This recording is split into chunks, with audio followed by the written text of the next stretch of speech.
Hi, my name is Caitlin Smith, and today I'll be presenting to you punctuation of direct speech. This seminar has already been performed in front of the class, and I will note when the class had discussions about what topics. Punctuating direct speech. The Australian curriculum states that punctuating direct speech occurs in Year 4, Language, Text Structures and Organisation, as seen here in the image from the curriculum. The content description states, recognise how quotation marks are used in text to signal dialogue, titles and quoted direct speech. Now Ashley in our class participates with a grade 4 class at Aikenvale, and to pass their midpoint narratives they need to incorporate direct speech and quotation marks. What are quotation marks? Quotation marks are used to enclose the exact words of a speaker, whether the work's for a complete sentence or not. The punctuation associated with the quotation is also included inside the quotation marks. What are quotation marks? They can also be called speech marks, inverted commas 66 and 99. We then opened the floor to ask the students what other names had they heard, and we had a slight discussion. 5 rules for quotation marks. Include all of the speaker's words and all punctuation marks associated with those words inside the quotation marks. Use double quotation marks as a general rule. Use single quotation marks for quotes within the quotation. Quotation marks are also used to indicate quotations as well as direct speech. Use quotation marks for quotations within direct speech. This is in reference to Campbell and Riles on page 53 to 54. What do we need for previous and future knowledge of quotation marks? Previous knowledge of quotation marks needs to be developed to ensure full understanding of direct speech. Punctuation of simple direct speech is needed before introducing punctuation of embedded speech or quotes, as well as simple sentence structure and story outline. Now, what is the difference between direct and indirect speech? Well, there are 2 ways of reporting what an actual character says. Direct speech, where the speaker's words are written exactly as they are said, or indirect speech, where the words of what has been written are changed because they are said in a past tense and therefore will be written in a past tense. An example of this, direct speech. She said, "I'll call Samantha." Indirect speech. She said that she would call Samantha. So please note that in the direct speech, she said, "I'll call Samantha," that the sentence finishes on quotation marks, and note that the comma after said. So punctuating direct speech. Used to indicate the beginning and end of direct speech. Place directly before the first word spoken and directly after the last word spoken, not necessarily at the end of the sentence.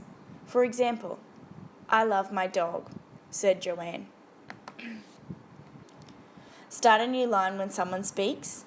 The first word within the speech marks should have a capital letter. "Boys like playing football," said Joanne. "I agree," replied Sue.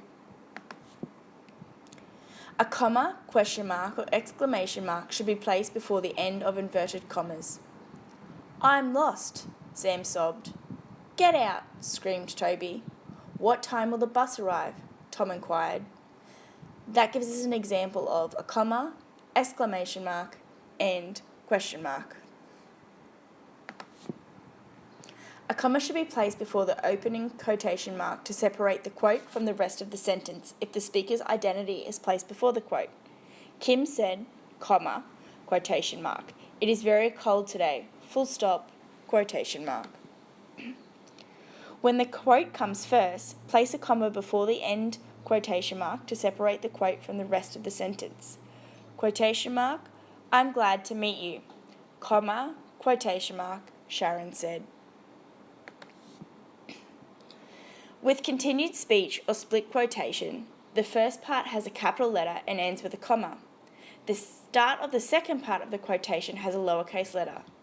Both parts of the quotation are enclosed within the speech marks. "I want to play," said Mum. "I know you want to play," said Mum. but you will still have to clean. From this slide, we then went into discussion about how you would break sentences and where capitalisation would be needed with exclamation marks and question mark examples. Can you think of other examples of direct speech? I then opened it up to the classroom and some of the students gave me examples whether we verbally said them or we wrote them down. Where confusion happens. Students generally mix up using the comma or first finishing the sentence before closing the quotation marks, placing speech on a new line, using capital letters, or placing the whole sentence within the quotation marks. What other problems can you see that would arise? We then opened it up to the classroom again and discussed what problems that they had noticed, as a couple of the students are participating in grade 4 classes, therefore they need quotations to pass their midpoint assessment. At this point, I handed out a worksheet for the students, so please take the worksheet examples to practice and understand direct speech and the use of quotation marks. So the students actually participated in a couple of the activities, and as a class we marked them and went through and discussed. I then opened up to the room and asked if there were any questions.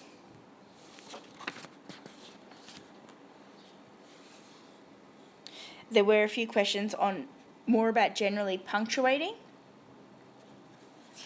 And we also discussed then what other challenges can arise when we're teaching the topic.